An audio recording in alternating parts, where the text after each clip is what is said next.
Vijapur road परिसरातील श्री 1008 बाहुबली दिगंबर जैन मंदिरात महामस्तकाभिषेक सोहळा मोठ्या भक्तिमय वातावरणात पार पडला।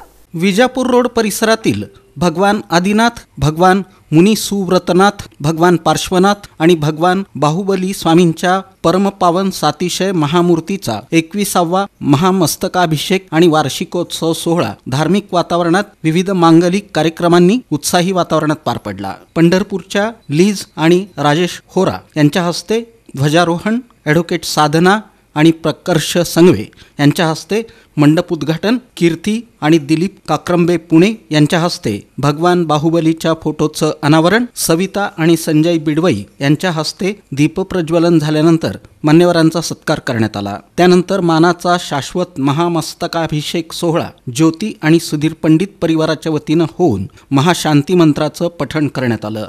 सर्व मांगलिक विधी माणिक पंडित यांच्या मार्गदर्शनाखाली पार पडले। सुमारे 25 वर्षे मंदिराची सेवा करणाऱ्या सुवर्णा पंडित यांनी अभिषेक विधीसाठी सहकार्य केलं। मंदिराचे माजी विश्वस्त स्वर्गीय अशोक चंपतराय वैद्य यांच्या स्मरणार्थ उषादेवी अशोक वैद्य, श्रीकांत औषधी भांडार अकलूज यांच्यातर्फे महाप्रसादाची व्यवस्था करण्यात आली होती। या प्रसंगी विश्वस्त कैलास बोंदारडे, डॉक्टर अजित माणिकशेटे, धीरज पंडित, डॉक्टर अश्विन बोंदारडे, अरविंद शहा यांच्यासह सेवा समितीतील पदाधिकारी आणि सदस्य मोठ्या संख्येनं उपस्थित होते। कार्यक्रमाचं सूत्रसंचालन विश्वस्त सुनील गांधी यांनी केलं।